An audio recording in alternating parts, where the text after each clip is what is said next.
Okay, one of the things that I talked about last night that I'm going to cover in a little bit different scenario or a little bit different version of today is well, basically what I call tapping into biological horsepower. And it's the idea that there's an awful lot of biology that flows through the entire system, top to bottom, side to side, above the soil surface and definitely below the soil surface. And are we taking advantage of everything that is there for us to utilize?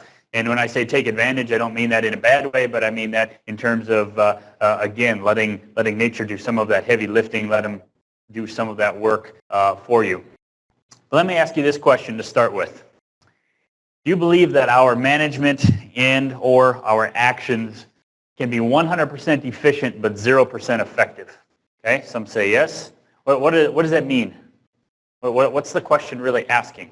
Anybody want to word it a little differently? Can you be really great at chopping down trees but in the wrong forest? Can you be really good at doing some things but maybe those things aren't the right things to be doing in the first place? Can you ever get really good at doing things the way they're culturally maybe supposed to be done? Okay, that's the way Dad did it. That's the way Granddad did it. That's the way our neighbors do it. And I'm not saying that that's right, wrong, or otherwise, but we can get really zoned in on the culture part of it. Okay, that's part of the reason why I think agriculture can be really strong and why our greatest strength can be a weakness as well. Okay, it is called agriculture because culture is a very strong part of it. And the idea that we can be really, really, really efficient is all about the trees in the forest. But are we really seeing the forest, and are we moving in the right direction? Are we doing the right things in the first place? Not how quickly are we just doing the things that we're already doing? Because we can be really, really efficient at some things. They might not be the right things. Now that's for you to decide and for you to explore. And I'm not here to tell you that, oh, you're doing all the wrong things and you should do these things instead. I'm not saying that at all. But just ask the question. Sometimes the best questions you can ask are the ones that you might be afraid to ask. Okay, and a lot of times they revolve around why questions. Why do you do something? Okay, why do we do it this way? Okay, when we started making the transition or deciding about the transition to move back to the ranch, there was a lot of why questions that got asked. And my wife is really, really good at this. Not coming from an agricultural background, she asked lots of questions. Why do you guys do it that way? And at first, I was actually pretty defensive. I'll be honest with you. Well, that's how we do it. And guess what? That wasn't good enough for her. And I'm glad it wasn't good enough for her because she has caused me to refocus on why do we do the things that we do. And because of that, I have someone who helps me think through maybe different ways or additional ways that we can do some things. I like to put this picture up there not to poke fun at anybody because it probably makes as much fun as at the operation that I've been a part of for a while. And that's because we've had a real strong habit of just catering to our cows. Okay, as far as taking everything that they could possibly need, we take to them. And then everything that they don't want around them, then we take back away from them and haul back out. Okay, and the whole idea of you have some feed in the field and you got to take that to the cows and then you want to take the nutrients that they poop out and take it back to the field. I can't get the number of steps that we do to any less than 11. Okay, because you plant something, you cut something, you bale something, you move it off to the side of the field, you stack it, you haul it, you unload it, you restack it. Later you come back and get it, and then you haul it, you distribute it to the cows, and then lo and behold, there's something that comes out the back, and you got to push, and you got to pile, you got to stack, and then you got to load, and then you got to haul back to the field, and then you got to distribute at the appropriate amount under a nutrient management plan. And of course, there's actually a few extra steps that we sometimes add in there because either it was not put up, the timing, maybe it got rained on, or maybe it's a couple years old and we need to chop it, or all these things. And by the time you get to the end, we're talking 10, 12, 15. There's one scenario we worked through at a workshop recently that was 22 steps. But we have the best equipment. We're great drivers. We have the best hired help that we can find.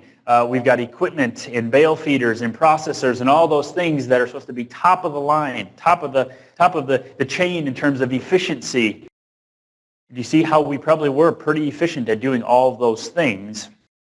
But the question becomes, should we be doing all of those things, or there are different ways? And I'll be honest with you, there's a couple things that we've done different, and we've knocked that down from 11, 12 steps to about 3. And guess who does more work in that second scenario? The people or the cows?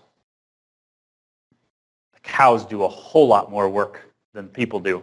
And there's one more thing off of my plate that I don't have to do, maybe even several things. So think about that. Are we being effective with our time, our money, our resources, or are we simply just trying to be more efficient and more efficient and more efficient? Sometimes it doesn't take us down the road that we want.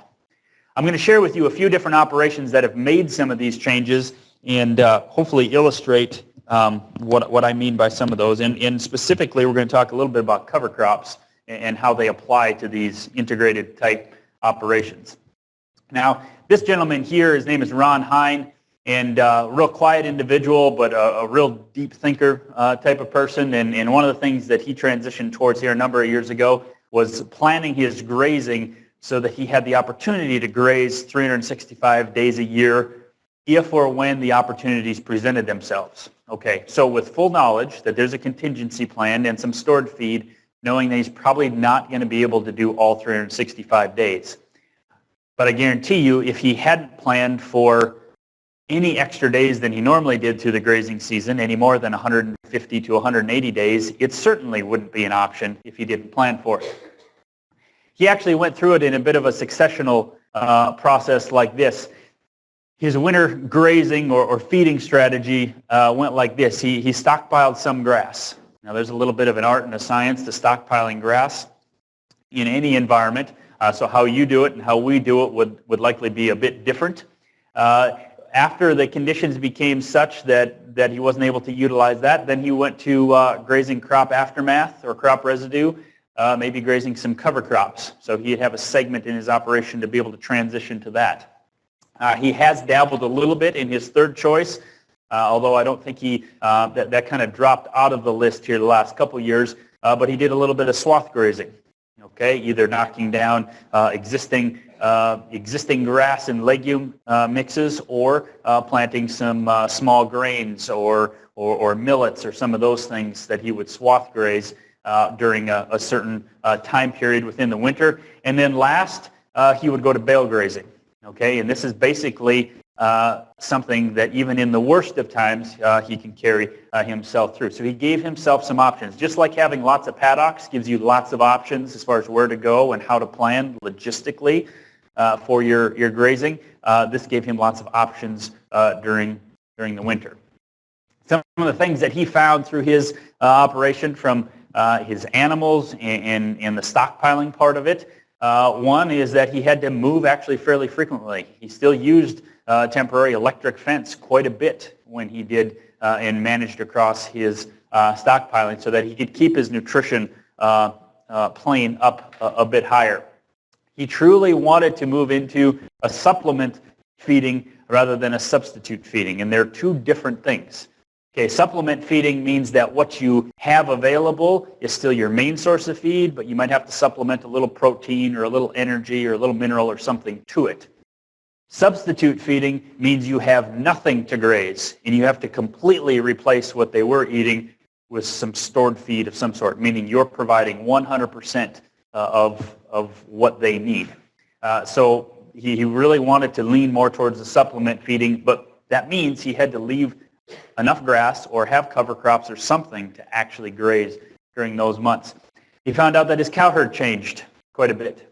Okay, the idea that the animals that were of a certain size, a certain type, and were a good fit under a certain type of management system that was high input, when he went to a very low input system or transitioned to that, there was fallout. There's cattle that were not a good fit. Now, are they bad cows?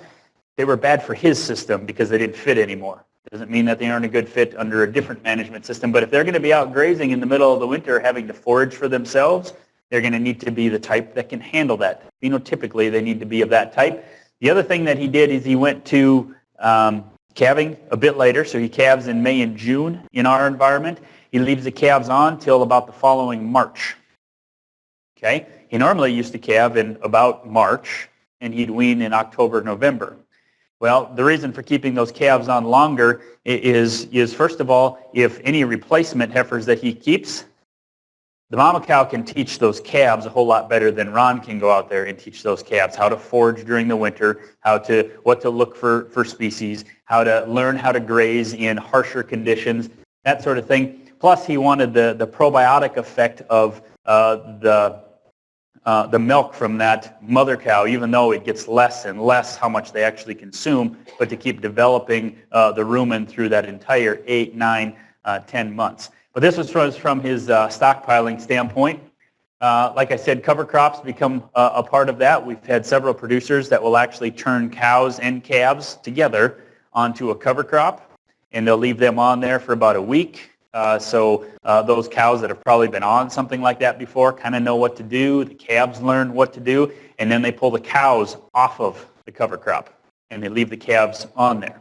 And we're talking about, especially in the fall or early winter, we've got cover crop that had been planted during the growing season before that provides more than adequate nutrition for those calves. And since they got to spend a little time on there with their mothers first, they learn where the water is, they learn what to forage on, and it's a comfortable place then that they get to stay. Rather than taking them off the cows from the pasture and putting them in a pen, we actually take the cows off of the calves and take them elsewhere. And this is what several producers, including this Ron Hine that I've talked about here, one of the methods that they've used. I had mentioned that he did a little bit of swath grazing. This had to do not only with trying to lower wintering feed costs, he also wanted to improve soil health, and quite honestly, he's a pretty curious individual. So trying new things, even if it's small scale, is something that he does on a regular basis. And more power to him, and a lot of credit goes his way because he discovers things and he observes things. And quite honestly, he has found that his cow herd's capable of a whole lot more than what he was giving them credit for to start with. This is just another picture with the strip grazing of those swaths, manure distribution, using animal impact. It's going to maintain, if you get it cut at the right time, dealing with when you get the frost period, maintain higher quality forage than if you just leave it stand. And of course, you got to make sure you monitor cow condition. Just because there's forage there doesn't necessarily mean that it's meeting the needs. So you need to look at the dung pats. You need to look at gut fill. You need to look at all those things from those cattle and monitor them. Not only so you make sure that they're getting enough, but also from the standpoint that there's some cattle that will be able to handle this. There's other ones that may not, and there's some. I can remember growing up that if we were ever concerned about whether the cows were getting enough, we didn't really do much calculating or anything. We just threw out some extra bales. Well, if you throw out some extra bales every day, every week, things like that, pretty soon you're talking about extra costs that may not have had to be a part of the equation. So monitoring the condition of those cattle becomes really important. And of course, bale grazing, it becomes his last. Basically his last resort, and he likes this option. This is the type of thing that in a field like this, there would be all of these bales. The bales that were made on this field stayed on this field, and then additional bales that were made elsewhere also got brought on. So this isn't all the bales that were made from just this field. There's water actually down here in this corner, a little bit of a walk away, and then just stripped with electric polywire across. And he'd give them about 10 days or so at a time, a week to 10 days of forage or of bales at a time. One of the things he likes about it is his cows are active, exercising, they're out there. Since he's changed his system around, he says that he really has no trouble with calving anymore, or very, very little. And he talked, one interesting thing that he brought up about this, he said cattle will change their feeding habits. Okay, he said, when I used to take bales out to my cows and I took out just enough for what they needed for the day, he said, my cows were 100% dependent on me. Okay, he's like, I kind of had my cows on a bit of I kind of had them wrapped around my finger because they relied on me to provide their basic every need. Now, in some ways, that seems, honorable that we would do that for them. But what he said, what it created is then the most aggressive of cows did best, Okay? And also when he took that feed out there, he said there was a certain level of anxiety of them rushing to the feed, and he said that creates sometimes its own challenges. But in addition to that, he said there was never the trust factor built in. Now he says, he said, I have a hard time telling people or explaining this to people about a relationship with my cows. Okay? But the point is that if they have to rely on you every day, if you change up that time or all of a sudden one day goes by where it doesn't happen, it's kind of like if cows run out of water and you have to haul water to cattle. You ever done that to cattle that are really thirsty? You understand it's not a pleasant experience because they will run you over trying to get to water. But here's what he did. With the bale grazing, what he would do is, to the best of his ability, he would watch the weather. Okay, and I'm talking about like the forecast. Okay, and if there was a storm or something coming, instead of deciding, well, I better go feed them, what he'd do is he'd maybe open up enough for, instead of 1 week, maybe 2 weeks. And what he'd say is those cattle, the days leading up to the storm, they'd go out and they'd consume almost 50% to 100% more than they normally would consume during that time period. And then guess what they did when the storm was actually happening? Huddled up, didn't need to eat anything for a couple of days. But he said, I gave them the opportunity to be cows, which means they had to bulk up on what they needed to ahead of time, and then they were able to hide out basically during the challenging time.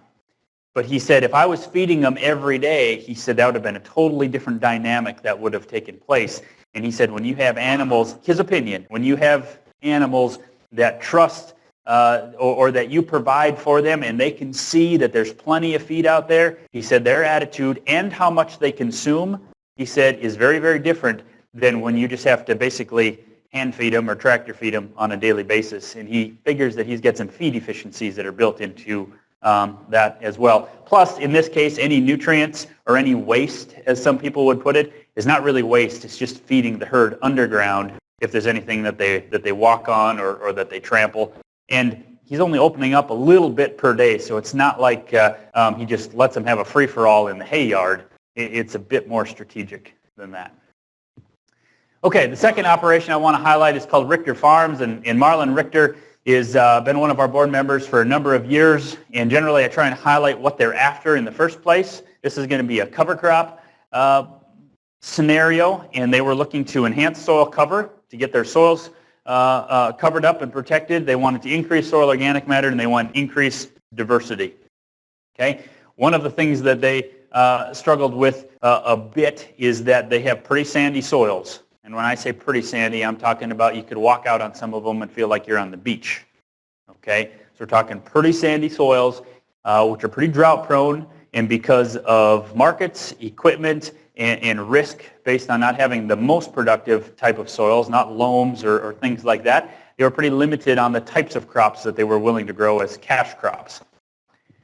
The other challenge that they had, and this is in Marlon's words, he said is the Stockman's challenge. He said, when we go to harvest stored feed or we go to bale up hay, how much do we leave behind after a cutting and baling event? He said, is the goal to leave this much stubble? No, you generally set the cutter bar down as far as you can get it without digging it in the dirt, because if you're going to run over that and use fuel and iron and time and that sort of thing, you're going to take everything you can get.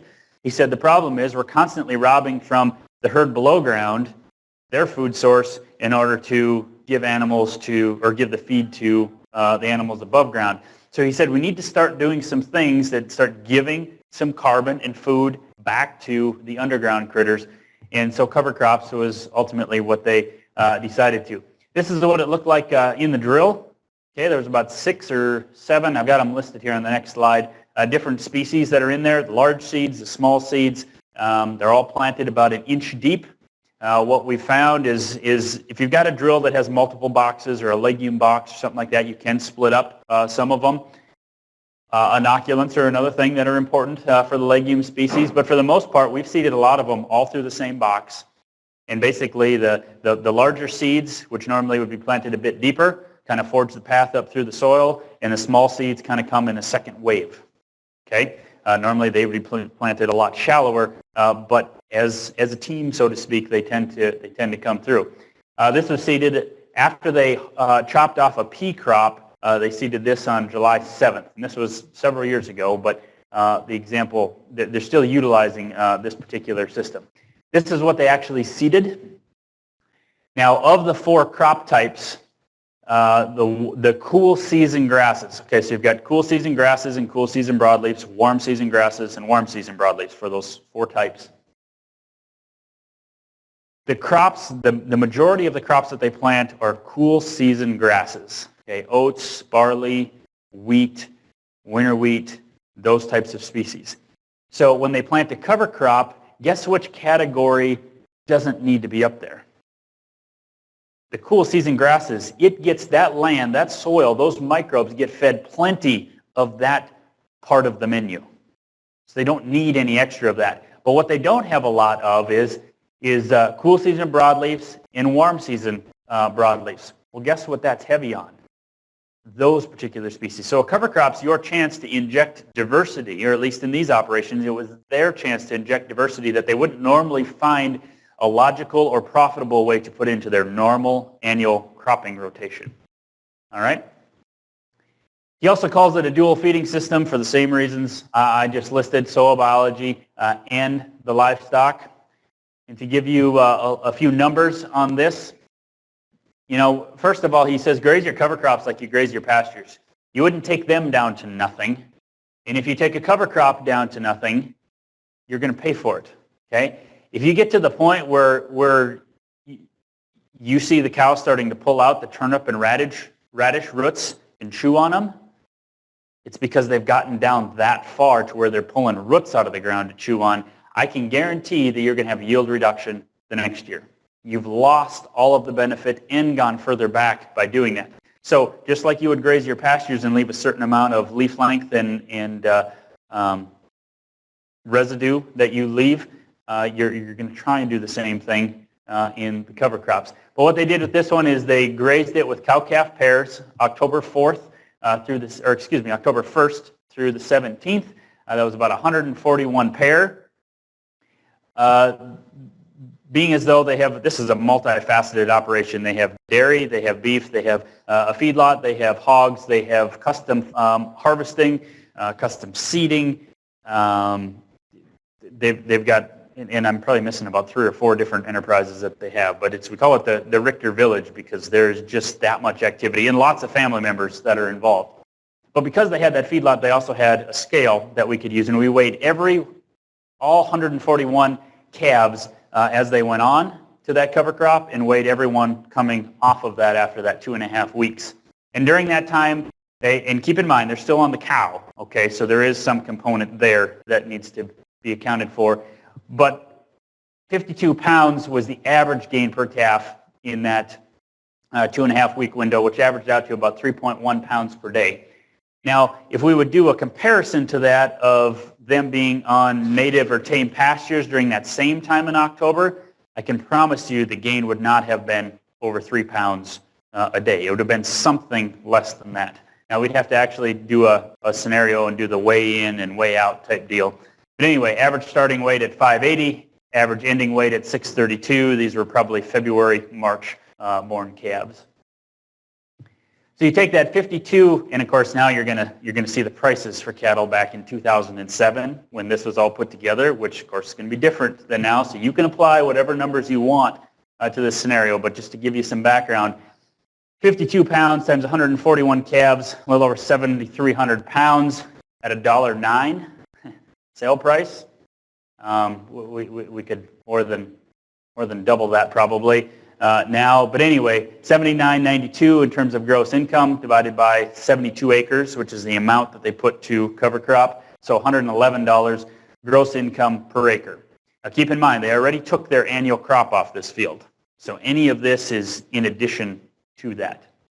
Now you do have some costs associated with it. You've got the seed cost, which at that time was about $20 per acre. Seeding cost, and although they did it themselves, they just took the going custom rates in order to be fair to the process. Seeding cost, herbicide application and chemicals, so they had $45 per acre into expenses. Subtract those out, there's an extra $66 per acre for profit. Now, Again, there was a pea crop that was taken off, so you're talking about the land rent, you're talking about insurance, you're talking about all the expenses that went along with that. All of those were accounted for as you would normally with the annual crop that they did. Some additional things that didn't get accounted for, we estimated that those cows over that 2.5-week period gained approximately a body condition score because they went from pretty dried, slumping grassland onto something that was pretty green, although not hot. I mean, not so green that it was too much. As you can see in this picture, and what you have a hard time seeing is the turnips and radishes and that sort of thing. That's down kind of the understory.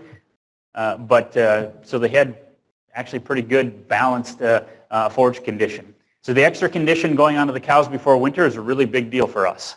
That is a really big deal going into winter. The second thing is that they came off of pastures. Okay, so a little bit of added rest and potential recovery depending on temperature and moisture and those sorts of things on the native prairie or the native grasslands that we have.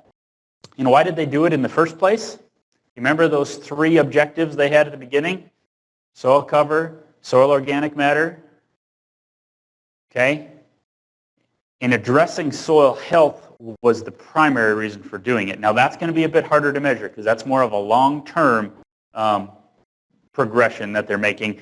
But because they have livestock, they can realize some short-term gain in it as well. Okay, this is a comment that Ken Miller, a gentleman who's a farmer, a rancher, and actually sits next to me, cubicle next to me when I put in time for the soil district, and he's got a whole thing worked up. Have you ever seen those commercials where they talk about it being priceless? Well, he does that, except he has a whole soil health spiel that he does and ends with that. So I always kind of throw that slide in there. But on his place, you can see, look at the ground cover from the previous crop. This is a radish that's in here now. And of course, on his, he'll even graze his cover crops more than once based on regrowth and the timing in which he uses them. This morning there was a question about hayland and using it, whether to graze it or hay it or do both in the same year. I want to touch on that real quick. This is the McPeak Ranch, which is also a North Dakota-based ranch. And one of the things that they did a number of years ago is they asked the question. They said, we just went through a drought, and they had spent a lot of years setting up their grazing program. Okay, and they're mainly a cattle ranch. Okay, so they have grass and then they have hayland. Okay, they'll tell you that they're not the best farmers, and so they don't even necessarily try on that end because they don't have any cropland. It's all into grass or hayland. And they asked the question of us. They said why, when we went through a drought, did our grasslands, they were pretty resilient. We made it through. We didn't have to destock. We handled that actually quite well. We had plenty of grass.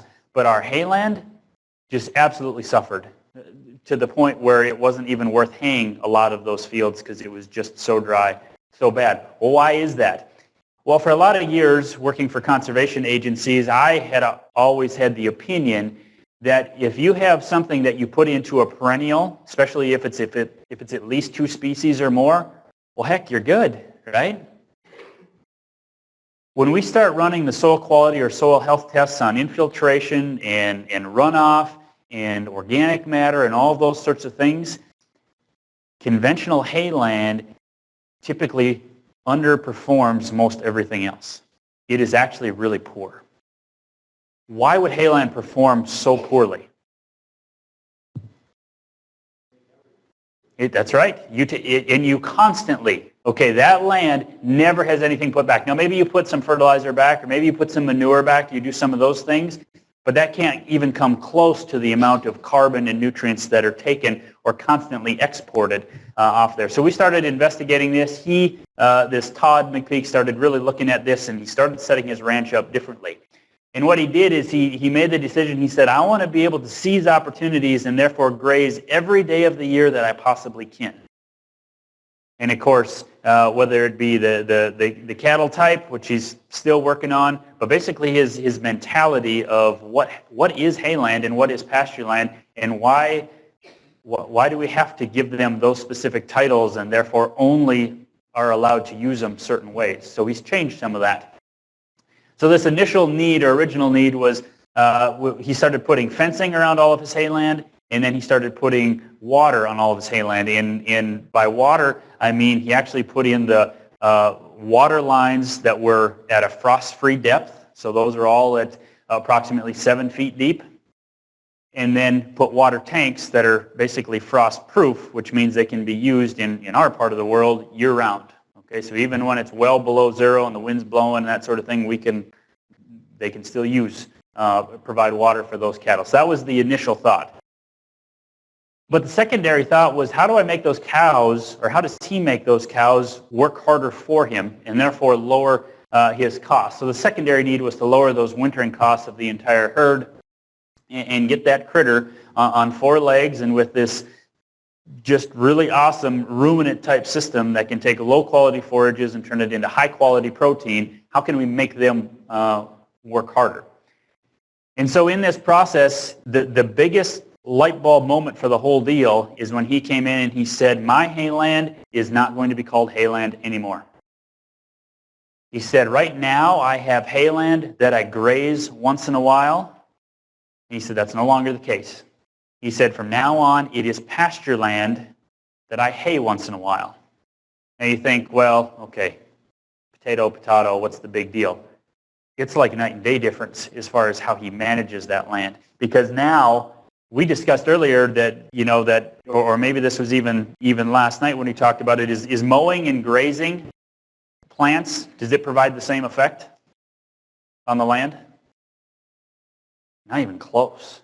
There is an interaction that happens between those animals, the dung, the urine, the saliva, the biology, the hair, the hoof action, the ripping action of the tongue, okay, that Jack had talked about earlier. All of those things are unique to that animal, and all a cutter bar does is just cut in windrow.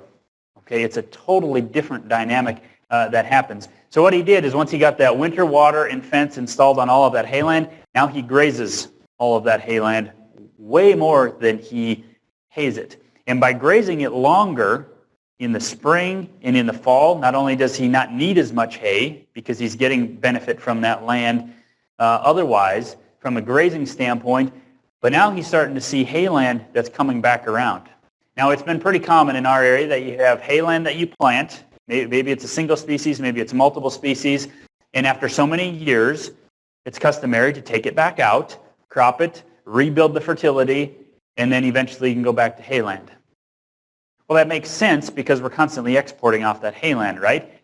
He is positive that he will never have to take that hayland out.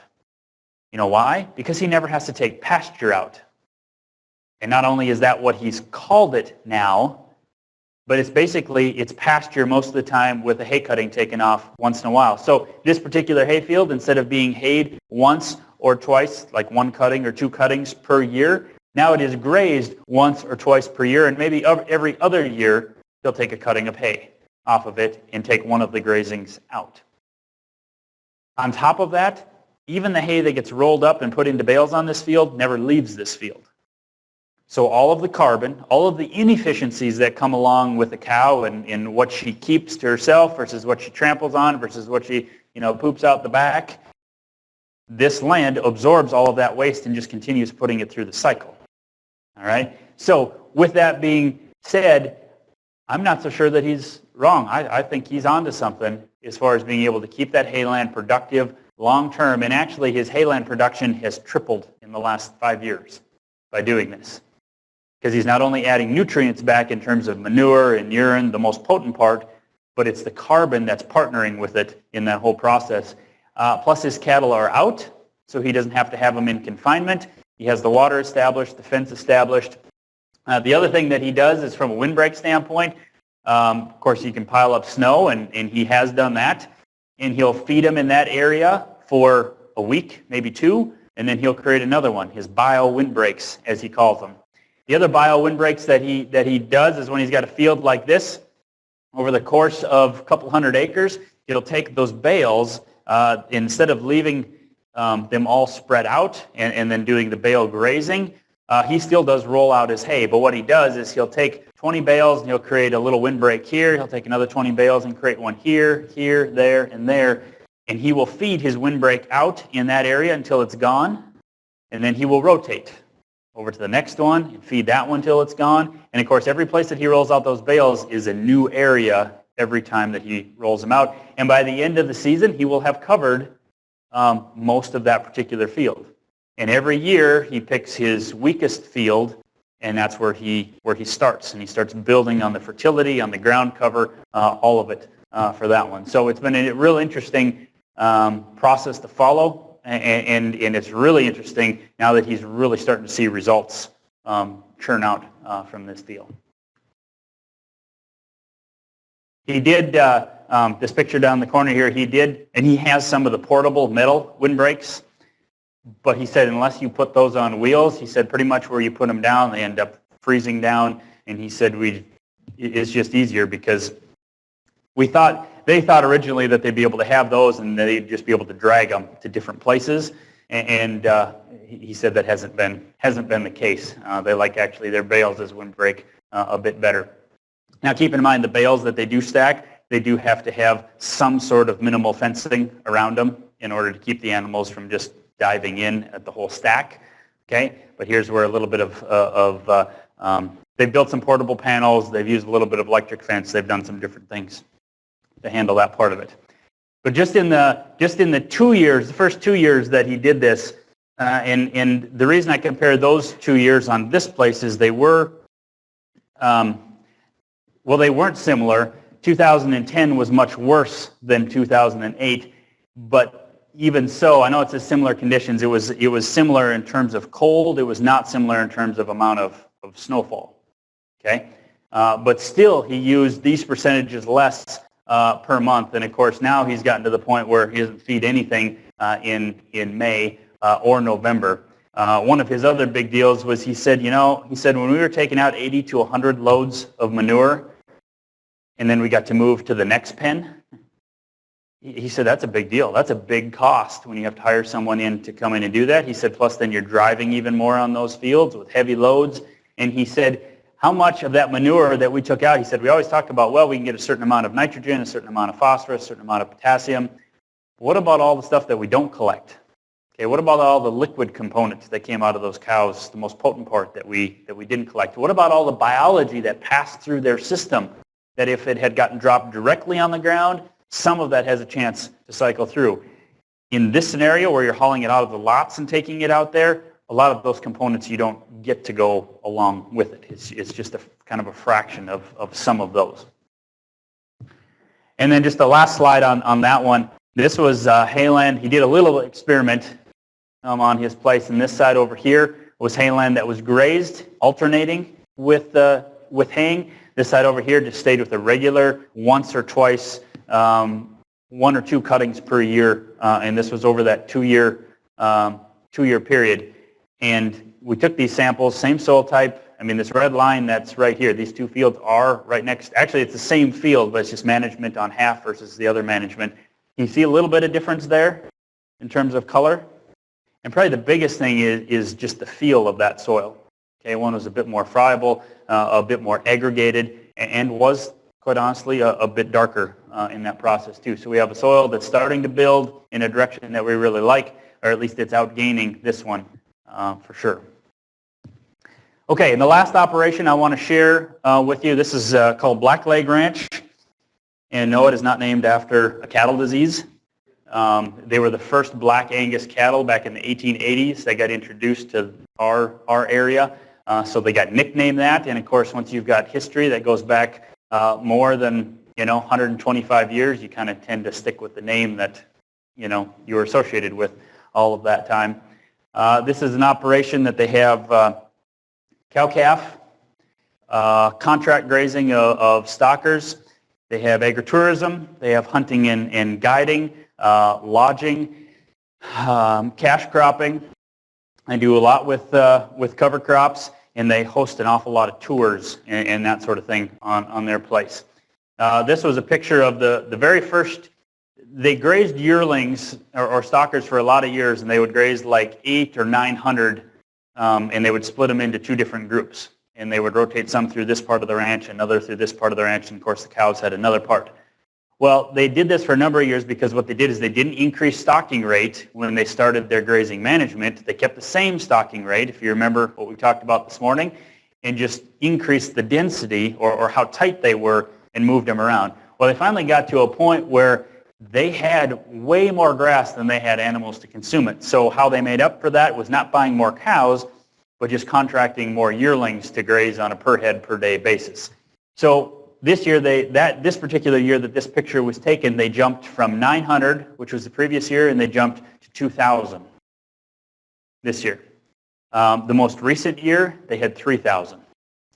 And every year, they've had enough grass. Actually, water's been the limiting factor as far as the tank storage and the flow from the well. So it hasn't been the grass. It's been actually the water delivery system that's had to be upgraded a bit. But this particular photo here was when the day they brought all of them in, and I forget how many pot loads. It was like 16 or 18 or something like that, and all these trucks came at once. And then we were bringing these in, and of course, Jerry's the father, he said he's pretty nervous because he's got all these truckers waiting, and we're still, bringing this string of cattle that extended about a half mile long, and bringing all them in. But it was a pretty interesting dynamic helping with this and watching how the whole process worked on their place. But one of the things that they've done for several years now is they've tried to bridge the gap between their cropping and their grazing, between their cropland and their pasture land. The other part of it is they're trying to become more profitable because there's 4 kids and 2 of them are back on the ranch. Another one is trying to come back, although she's associated with another business in town, and then they have another son that's in college and he wants to come back, which is, in a lot of ways, is a very wonderful problem to have. It's also a very challenging thing to do. Now, it's a good-sized place, but when you talk about adding 4 more families to something that was run basically by 1 or 2 before, there are definitely some obstacles to get through. So they're trying a number of things to try and increase profitability and or decrease costs. One of the biggest hitters for them has been this cover crop deal, and they take about 300 acres per year of the maybe 1,000 acres of maybe it's about 1,500 acres of cropland. So they take about a fifth to a quarter of that and seed it to cover crops every year. And the process that they use is about mid-June, they plant this cover crop mix of several species, and it is the crop that on that cropland that year. Now, whereas the first example I gave you was a pea crop, that came off, and then they went on with the cover crop, this is the crop for that year. And they put in a warm season mix that can grow from that mid-June all the way until it stops growing. We didn't terminate it, or they didn't terminate it at all. What it was designed for were these specific items. They wanted to cycle nutrients. They wanted to make more nutrients available. They wanted to capture nitrogen pools, loose nitrogen pools that had been formulated over the years when that nitrogen had continued to drop below and not get used by the annual crops that they had in their rotation. They have a wildlife component, so they want to provide wildlife food and habitat. They've got the livestock part that they want to feed. They've got soil health in general that they want to address. They can build resiliency into the land. Cattle health, they wanted to be able to provide nutrition at a low cost. So the health of the animals and getting animals out on the land was part of that. And of course, the one thing they didn't think about right away, but that actually became pretty important, was a water quality issue. So they sprayed this down, and on June, actually they seeded it first and then sprayed it just a couple, 2-3 days later. They didn't put any fertilizer with this, but then seeded this particular mix. Now, one of the tools that we use in order to design a cover crop mix is it's meant to create a customized version of what each individual operation or producer needs on their place to address their needs. Not just, here's the silver bullet recipe that works for everybody. It's not quite that simple. So these are the things. This is a wildlife habitat item, vertical structure, legumes for fertility. Species like turnips and radishes are nitrogen scavengers that will go down, capture up loose pools of nitrogen, bring it up into the roots, and then release it the next year. Wildlife food, they wanted to address beneficial insects and pollinators. They wanted to work on organic matter, so they're looking to add carbon. And then, of course, they wanted to work on infiltration, so they wanted to deep tap-rooted type species to be able to do that. Then, once we have all of those listed, then we start looking for species to address those things. And, of course, the types of species that we're looking are not the one-hit wonders that can address one of these things. The more species we can find that will address 2 or 3, I think sunflower on here addresses like 4 or 5 items on this list. That's how you then make them cost-effective. Now, you need to use species that are probably a bit more common to your area because you know that they can fit, they can tolerate either the wet or the dry, the cold or the hot, those types of conditions. But that being said, we've found some different species like turnips and radishes, cowpeas, some of those that we would never have grown for actual crops. But they work well in these mixes to represent one of those crop categories that we don't normally have or things like that. So this is just kind of a matrix or simpler than that spreadsheet that we use to try and put that together. This is what it looked like. Now Jerry is standing right here in this black cowboy hat, and Jerry's about the same height that I am. So a lot of these plants like this pearl millet and some of the sedan grasses in here, we're talking about 6, 7 plus feet high. So did they achieve their vertical structure that they wanted? They certainly did. They even complained that it was too much of a jungle when they had to take hunting clients through there because somebody had to crawl through there. And the boys who run that enterprise say it's a little unnerving when you're walking through there, you can't see anything, and there's gunshots going off all over the place. So now they've got some really well-trained dogs that participate in this endeavor now. But pheasants, deer, a number of other wildlife species are the main ones that they utilize there. So the first thing that this cover crop does is it provides wildlife nutrition and habitat, mostly habitat that is kind of their go-to place when they take hunting clients. Okay, because there's lots of it there. And so they first swing through it has to do with being profitable with the wildlife enterprise. The second part is turning the dry cows. Okay, in this case here, this particular year they weaned the calves in November, the last week, right before they turned them out here, and then they took the cows out to the cover crop. And this was about 350 dry cows. And in this particular year, they took them out there end of November, brought them in the beginning of January. No additional feed, just on this cover crop. Now, one of the challenges that they faced is this first year, at 300 acres, they did it all in one block. And then what they did is they mowed lanes in there, which first of all were for the hunting clients to walk. Okay. Second reason was those are the places where they were going to set up their electric fencing so that they could strip graze across it. Except they have so much wildlife, and especially deer, that they had to reset fence every day. And Jerry said, I thought this was supposed to make things easier rather than harder.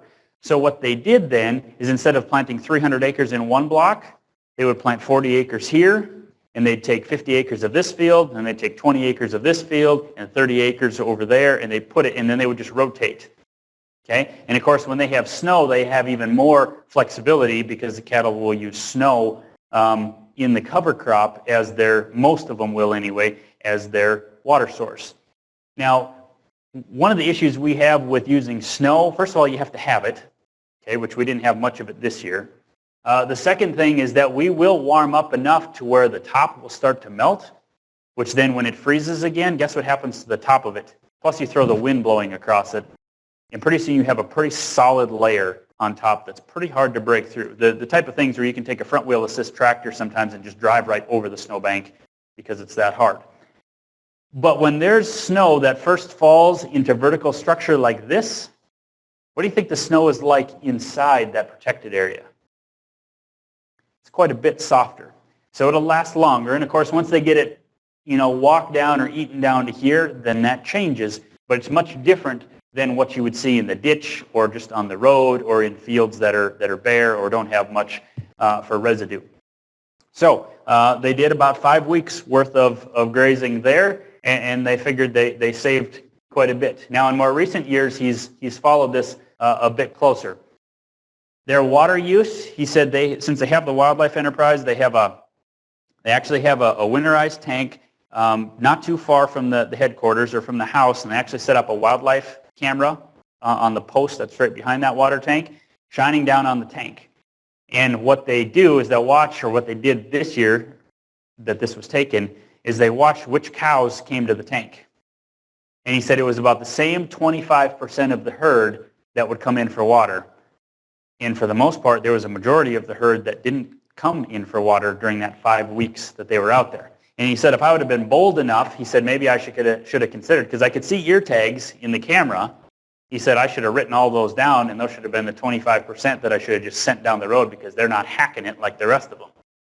And he didn't do that. But as they've watched this process, he said there's less and less, if there's snow, and snow of the type that they can actually consume, there's less and less water use during the winter. He said the cow behavior, they're not known for having calm, quiet, tame cattle. But he said the only time that we're with those cattle is when we're either moving them from one pasture to the next, or we're working them through the facilities. He said when we go out there and they're on the cover crop and we just walk through them, he said they're just calm as day. They're just as content as can be. Body condition, he said, for those 5 weeks was maintained well. He said it's really, really weird to not start a tractor for an entire 5 weeks during the winter when you're used to starting it once or twice a day. And he said normally these cattle would be wintered at the headquarters, which I don't know about here, but in North Dakota, in the upper Midwest of the U.S., most places when they were homesteaded, those original places were homesteaded in a particular place. One, it needed to be close to water, just because they needed a water source. And the second thing is because there wasn't much for trees, they generally would put it down fairly close to the water, maybe up the bank just a little bit, but where you had some topography behind you to create a bit of a windbreak. Okay, so where do you think the cattle then got wintered? Most of the time right near or on the creek. Now, that's probably not a good deal, but here he said we basically have moved everything out of the lots and put it back out on the land, and that's where most all of our fertility then gets placed. Now, this, one more slide here, and then I'll tell you the rest of the story. We did some fecal analysis on this to make sure that they were getting along all right. And of course, these cows calve in May and June, so in November through that first part of January, they're still, late first trimester into that second trimester, not 30 days before, 30 to 60 days before calving, where their nutrition level needs to be quite a bit higher. So putting an adapted animal in the right reproductive timing with a feed source like this actually worked out really well for them, and it tested out just fine for what those cows needed at that time. And like I said, it became kind of a biological egg waste system for them. Now, in the first few years of my life, or of my career, I should say, out of college, I worked as an engineer, and my job was to design feedlots. Feedlots, irrigation systems, water drainage structures, things like that. But most of the time it was feedlots. And although I certainly think they have their place, there's many times that we put in feedlots either. My job was to design them. I never even got to meet most of the time with the producer, but my job was to design them, so that's the part that I did. But after a while, I'd go back and I'd visit some of these places, and I find out that didn't solve the problem that they were having. And in many cases, there was probably some more of this type of planning, or at least some of these options that should have been looked at first, and that would have been applicable in our area. Now, the rest of this particular story, last winter, and I'm not talking about this one of 14-15, I'm talking about 13-14, this operation has increased in cow numbers, so it's probably about 4 1/4, 425, probably closer to 450 when you include all of the replacement heifers, the first calf heifers that have a calf on them, and the replacement heifers that were bred but haven't had their first calf yet. So all of those ran in one group, plus the calves are still on the cow. And all of them ran as one group on cover crops in North Dakota for the entire winter. At one time during the winter, Jerry felt guilty enough that he hauled some bales out to the field that they were in And he said if he would have known that they were just going to use it to kick around and lay on, he never would have taken them out there. But he said I had to make sure, so I could sleep at night, to make sure that they were getting enough, and they didn't even want them. Now, if you think about taking 400 to 450 cows through an entire winter and never having to feed a bale of hay, that's pretty interesting to me. I think that's kind of, as far as I know, there isn't anybody else in North Dakota, at least that part of North Dakota, that's done that. And I asked Jerry, I said, do you have a rough estimate of how much savings that is? Because you have some into the cover crop. You got to seed it, and you got to buy the seed and that sort of thing. And they still make some hay, so they still had hay available. I asked him, I said, do you have any idea how much that saved you in feed costs? And he said, well, I figured out in previous years how much it was saving me per day of being able to do that. And he said, if I just project that out over the entire winter, he said on the plus side of 75,000. He said probably closer to 100. Which he said, there all of a sudden, he's like, if we're trying to find a salary for one more of my kids, maybe even two more of my kids to come back home, he said, right there it is. And so now his whole family is pretty excited about other things that they can do. And two of his sons actually recently took a holistic management course in which we talked about an awful lot of these types of things. So when we put all these pieces together and we can enhance the landscape, we can be more profitable either by increasing production or reducing costs. And when those cows are out doing that kind of work for themselves, guess what Jerry was doing? Well, I can't exactly tell you what he was doing other than he wasn't feeding hay. I can tell you what he was not doing. Okay? And now they're already scheming for what they can do next year and how they can maybe proceed. Question? Did that affect fertility?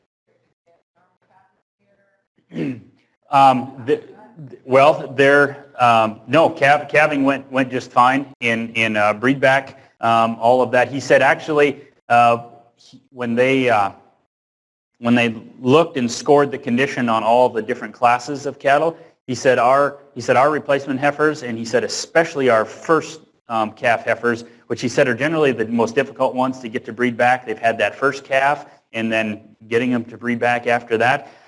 He said we had not only really good breed back, but he said those cows have never looked better. He said they just really, really came through looking well, and he said that was their main concern, is what is everything going to look like in the spring? Not that they weren't monitoring them on a regular basis, but this is something new, so it's uncharted territory, it's unknown, and they did the same thing now this winter. And of course, like I said, they won't start calving until May, but I think they've probably pulled their calves off already this year now. And that is one thing that he said that he should have done last year, is he said any of the ones that calved real late, like if they were July or later, he said he would have pulled those bottom 10%, those calves off, because he said they didn't do well as small as they were, going through the winter. But he said that's about all I would have changed, other than this every year they change where they plant the cover crop onto different places. And it's real big to them to tie all this together. When you got that many different participating family members, and you got that many different enterprises, it lends itself to some really positive things if you can manage all of them together. And that's something they're really, really trying to focus on. This picture this is of the cover crop. This is cows just on the field. This is a couple guys they had out for hunting. And by the way, when they bring in people to hunt, he said it becomes as much an educational service as it is a hunting service that we do. And I said, well, why is that? And he said a lot of the times people that come and buy these packages and come out here hunting, he said a lot of times, he said money is not an issue for a lot of those people. He said sometimes those people are in some pretty powerful positions. But he said they come out there and they love the wide open space, they love the peacefulness, they love all this. But he said in the meantime, we tell them not only what we do and how we do it, but we tell them why we do what we do. We tell them our purpose. And he said that has been as powerful an experience for them, because they get a lot of feedback, or at least they've told me this, that they get a lot of feedback from these people that they need to be telling that story more and more and more, because it's not the story that they hear when they go back to the areas that a lot of these people come from corporate type jobs and that type of atmosphere. He said that's not what they think is going on out here. So, and they've done a really good job of telling that story and of trying to share not only what and how they do things, but probably most importantly why they do things. This picture up here on top is of it's about an 80-acre pasture, and there's I believe 2,200 head in that one. I know that's maybe a bit hard to see. But it's pretty interesting. When you drive down the road and you're used to seeing a cow here and a cow there and a cow here and maybe one on that hill over there, and you drive by a field and there's just cows everywhere. I mean, it's just like you just threw mud on the side of a white pickup and you got splatters you got cows everywhere, and they're all eating, they're all working, they're all gaining, they're all doing their thing, and they're doing it for that particular producer. Last thing I'll share, and then that'll be it. Starting with the big picture, and we talked about this earlier with the forest and the trees analogy. And a lot of times when I go to workshops or when I share or when I go just to learn, a lot of times you can get really, really focused on picking up a tip or a trick or a new technique, and that's all very good, except that you need to know, is that trick good in your scenario? Is that tip or technique appropriate in your business or your lifestyle? And that's why you got to always keep your mind on the big picture and then find the fit. Okay, find the appropriate things that help you advance your agenda and where you want to go. An example of that then is this right here, and this goes back to the this is Ron Hine. He's walking away in the upper left hand, trying to get out of the picture in the upper left hand corner there. But he called me one day and he came into the office and he said, Josh, he's like, I've got a problem. He said, I made all these changes, put in all these cross fences, changed my calving date to late spring, early summer. He said, I've worked on all of these things and it all makes sense. And he said, a lot of that was for my own quality of life. Because he said, I was tired of getting up in February every 2 hours, every night during calving season, and checking on animals and pulling calves. And he said by the end of that spring season or winter season at that time, he said, I was just spent and my health suffered because of it. And he said, now I made all these changes, and he said, I still don't sleep. And I said, well, what's wrong? And he said, you remember that one of our goals was we wanted to be able to calve in any pasture in our entire system, which means that there are some pastures that are 3, 4, 5 miles away. Or some systems of several pastures that far away. And I said, yeah. And he said, except that that's where the cows are now, because that's where we determined it was going to be the best place from an animal impact standpoint, because during calving, you get quite a bit of impact on an area if you keep them there for a little while. Okay, and that was his objective. But he said, Josh, he said, they're 4 miles away. He said, what if something happens? What if I need to pull a calf and they're out in the middle of the pasture? What if I need to get a heifer in because she's having trouble? It's backwards. What about? And he said, I lay awake at night just fearful of those things happen. And he said, I either end up driving out there anyway, or he said, I sit there during the day because I'm worried about how. He said, when they were right here next to me, he said, I could just watch and I could be right there and I had all my facilities. And he said, but here's the problem. He said, now I am fearful of something that could happen. And he said, but if I change and go back to doing what I was doing, which he said is always easy to just resort back to what you did before, he said, I would sacrifice the benefits of the whole rest of the system that I built.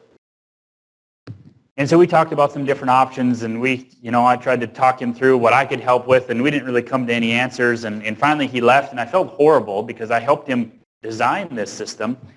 And about a week later, he calls me up and he said, Josh, he said, you need to come out here.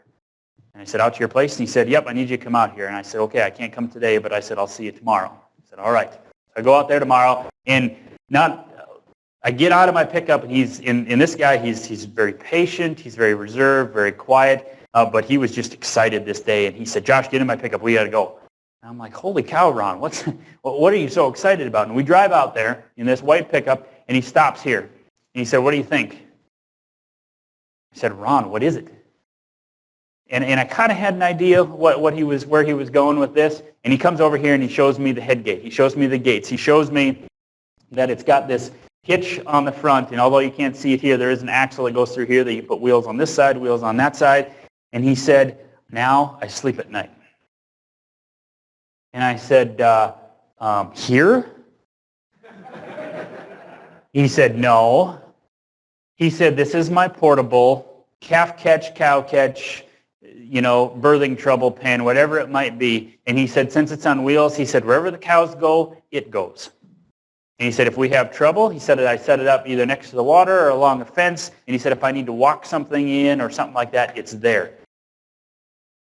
And a couple years later, I asked him again, because he was pretty excited about this. And I asked him, I said, you still got that contraption that you built? And he's really good at this, because he can pull just raw materials and pipe and stuff out of the trees and build something with it. I mean, it just killed him that he had to buy those 3 red gates to put in there, that he couldn't just build them and make it.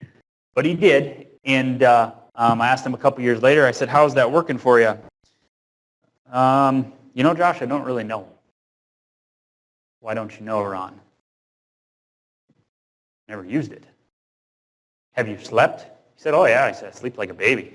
All winter long, all spring long, even into the summer, he says.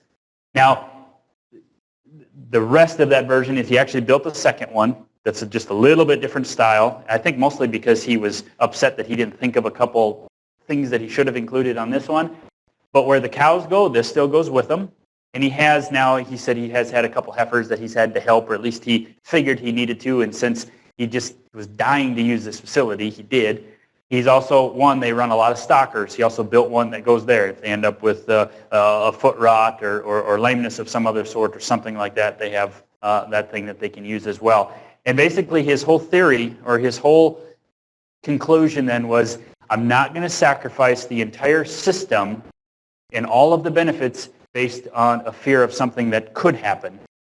He said, what I just needed to do was find another tool or accessorize my management. His words, not mine.